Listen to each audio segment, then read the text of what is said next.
Hey guys, welcome back to the AJ Analysis channel, where today I think it's time that I bring you my thoughts on Erik ten Hag. Let's be honest, he is not doing very well at all really as Manchester United manager this season. The football is pretty terrible and the results match it. However, I think the biggest issue that people have is that he doesn't seem to have a clear philosophy, or if he does have one, he isn't really implementing it at Manchester United. So that's what I want to address today. Does he have a philosophy? If so, what is it? And why isn't it working with United? So let's get into it. So when it comes to philosophy, I think one thing that is very apparent with Erik ten Hag is that he is a manager who wants his side to build the ball from the back and play out from the goalkeeper and build possession in that way. Now people will counter that and say, well no, it's not, because we've gone long to McTominay at times or long to Weghorst last season.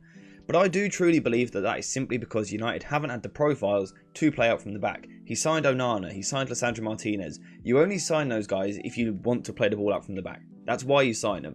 So I do truly believe that that is one of his beliefs. The issue I have with this, however, isn't that he wants to play the ball out from the back. In fact, I'm a big fan of that and I would strongly encourage it.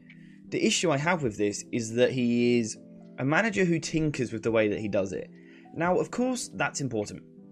You do have to tinker your system. For example, one game you might need an extra player deeper in midfield, you might need your fullback a little bit more tucked and things like that. However, what the best teams do is they have a clear structure which they use in most games and then tinker it slightly from there. Whereas with Manchester United, it's very, very different. For example, even with the centre-back pairing, Varane and Johnny Evans, they swap sides sometimes. Sometimes it's Varane on the left-hand side with Evans on the right. Sometimes it swaps around the other side. And my issue with this, again, is not that Erik ten Hag wants to play the ball up from the back. I'm a fan of it. It's the fact that it changes so regularly. For me, the play-out structure in particular is something which should be fairly fixed. I think, yes, you can have press-resistant individuals and, quality technical players which help you play the ball out from the back. But one of the most important things is having a system which is quite structured. The players know what they're doing and they know their jobs. And the other thing which is incredibly important is understanding your teammates around you, even little things like what foot they want to receive the ball on, but also the understanding of timing and angles and things like that. And for me, the only way you get good at those timings is by working at it on a regular basis. Whereas Manchester United simply don't do that because we're constantly changing structure. For example, one game we will see us build up possession like this in a sort of 2-4 shape out from the back. In another game, we'll see it where one of the centre-backs is right deep next to Onana, and the structure completely changes. In another game, like for example against Spurs the other day, we'll see a full-back invert into midfield, a midfielder therefore push really far forward, and then a right winger drop into a full-back position. And again, I don't have an issue with any of these particular systems, or if I do, that's not what we're discussing today. My issue is the fact that it's changing on such a regular basis, it makes it incredibly hard for the players to get used to it.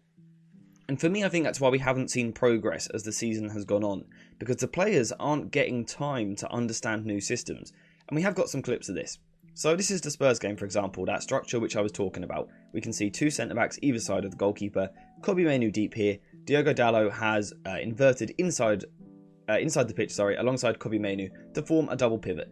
The issue with this particular structure is that Johnny Evans ends up isolated and United don't really have anywhere to play. But I dare say if United used this structure on a regular basis, they would understand how to use this. Dalot would understand his positioning a bit better, and rather than being just here, he would perhaps be a bit closer to Johnny Evans, or Garnacho would drop deeper sooner to receive the pass. Because this is a new structure, United just don't understand the timings of it. And the reason for this is because, like I said, we use different structures in different games. Take the Aston Villa game, for example, in the first half. Now, on this occasion, Villa have pressed quite poorly, but instantly, if we just compare this to the structure that we saw in the last game, now rather than having two pivot players, we've only got one, but rather than having no width on the right-hand side, we've now got an entire fullback there. So again, it's a completely new structure, and this is almost the case on a game-to-game basis. Now, once again, let me just clarify, it is okay to tinker your structure. Manchester City do it. In certain games, their centre-backs will take up different positions. But United make drastic, wholesale changes to the way that they play out from the back almost every single game. For example, this one against Chelsea the other month, we've got two centre-backs either side of the goalkeeper. We've then got a solo pivot in midfield who is incredibly isolated, and both of the fullbacks are really far up the pitch. And therefore, Onana chooses to send the ball long. So again, in terms of philosophy, I think Erik ten Hag has the right idea. He wants to play out from the back and he wants his side to have possession. The issue with it is that he tinkers far too much on a game-to-game basis, which makes it really difficult for the players to get good understandings of timing, angles, movements, and just chemistry with their teammates, allowing them to play the ball out from the back. So that needs to change. He needs to pick a play-out structure, tinker it slightly here and there, but pick a structure which he wants to use and stick with it. So before we continue into the video, a quick shout out to today's video sponsor, jerseyfifa.com, the home of all of the greatest football kits. Whether that be the new latest releases or the old classic ones like this, Jersey FIFA has something for everyone, and now you can check it out yourself using the link in the description down below. And also make sure to use code JerseyFIFA for 10% off when you order. Now this for me is one of Erik ten Hag's biggest flaws, and the question is, if it is such a flaw as a manager, why does he persist with it? And I think the reason that this is so often the case for Erik ten Hag is because he is a manager who is dependent on individuals. Now, again, let me just clarify what I mean there, because surely all managers are dependent on individuals because that's the squad they have. But what I mean with this is that United change style completely depending on who's playing. So let's say Christian Eriksen is fit, we will often see two central midfielders in the middle of the park. Whereas the second Eriksen is injured and Scott McTominay comes into the side, suddenly McTominay is now a player who's playing as a shadow striker, which completely changes our structure in midfield. In another game, we've got the right backs, for example. One game will have a right back who is inverting, another game will have a right back who is overlapping. It doesn't really make sense, and the style completely changes when players come out. For example, in recent weeks and months really, we've had Johnny Evans in defence, we've had Harry Maguire, Victor Lindelof and Raphael Varane. Now, of course, Ten Hag can't help that. The squad has been butchered with really unlucky injuries this season. However, we all know that the second Lisandro Martinez comes in, the approach will be very, very different from the back. Now, of course, that's okay because Lisandro Martinez is a world-class player on the ball. He is absolutely incredible. But I don't think it's right that Erik ten Hag's system is so dependent on one player. And when that player comes out of his side, he has to completely abandon the game plan for 6 months so far this season. Again, in terms of if you are looking to manage a top club, that's just not the sort of change you make. If you take Manchester City, for example, if you take Ruben Dias out of their defence, it doesn't completely change the way that they play. They might tinker it slightly, but they'll have similar principles. Someone like John Stones at Manchester City, even Kevin De Bruyne. Yes, they will tinker to allow for these changes, but it doesn't completely change the whole approach of the whole team. Manchester City don't suddenly turn into a long ball side when they have one or two players missing. And that's an issue that Erik ten Hag has. In my opinion, he's a bit too reliant on individuals. Last season, it was often Marcus Rashford and Bruno Fernandes.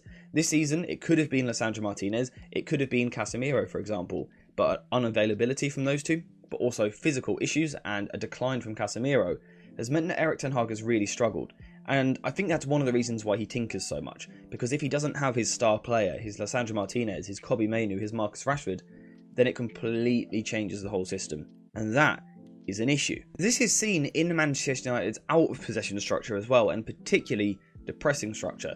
Now, once again, got to make it clear, Manchester United have been hit with a lot of unfortunate injuries this season, and when you constantly lose players, it does hurt a squad, particularly when you've got a squad made up of a lot of different profiles. Of course, different profiles suit different situations in and out of possession. But once again, if a certain player gets injured for United, it changes the way that we press.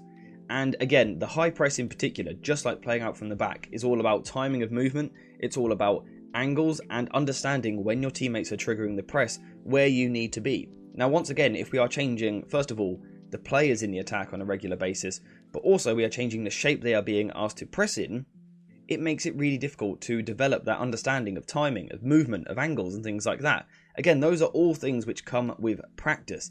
And because Erik ten Hag is someone who tinkers the squad so much, and not only tinkers the squad, but tinkers the pressing approach, it makes it really difficult for these players to develop understandings with each other. Again, we'll go to the Tottenham game here. On this occasion, we've quite clearly got a front two, and they're being quite passive. And we've got Marcus Rashford and Garnacho out wide, also being passive. This is almost a 4-4-2 shape, incredibly passive, not really interested in applying much pressure to the ball.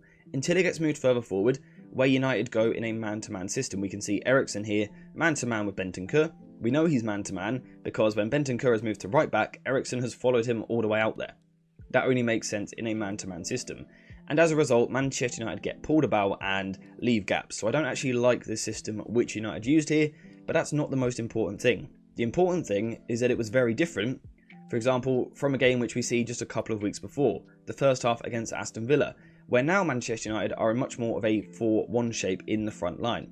Now again, you can make these tinkers, it is okay to do that, but I just feel that for Erik ten Hag at the moment, he would be much better suited to picking a possession approach that he wants to use and stick with it.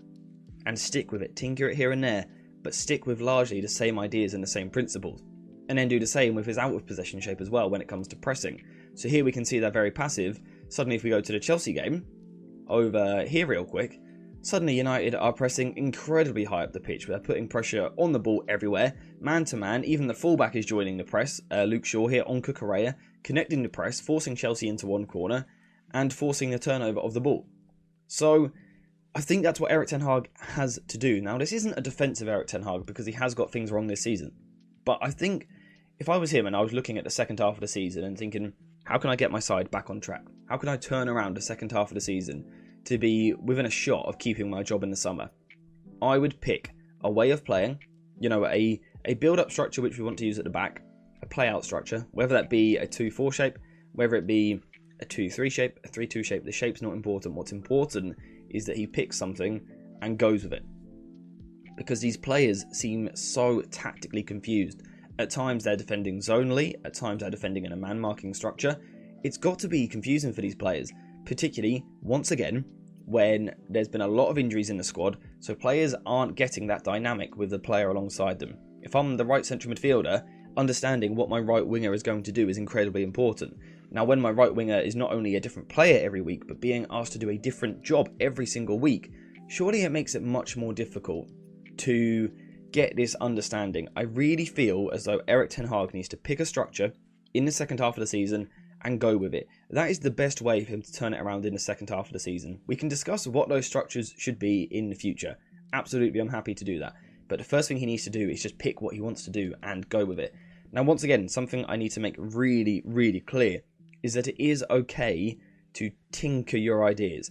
Not every game suits the exact same tactical approach. If it did, it would be incredibly easy. However, again, if you watch a Manchester City and Arsenal, they may tinker certain things in the game. However, largely, what they try to do is very, very similar. With Manchester United, it's such a mixed bag. You never really know what shape they're going to use, how high they're going to press, who's going to be connected to the press, and Erik ten Hag needs to change that if he wants a chance at keeping his job beyond this season. So that's my thoughts on Erik ten Hag at the moment, basically. This is less of an analytical video, more just my thoughts on the current situation because people keep asking what I've been thinking. So now you know. Those are my thoughts. Let me know yours in the comments down below. What is he getting wrong? Is it this idea of constantly changing, or is it something different? Let me know what you think in the comments down below. Also, like the video and subscribe to the channel. I want to hit 22,000 subscribers in the next 14 days. You could make it happen. But apart from that, we are finished for today. So thank you guys for watching. I hope you have enjoyed it. And as always, I'll see you in the next one.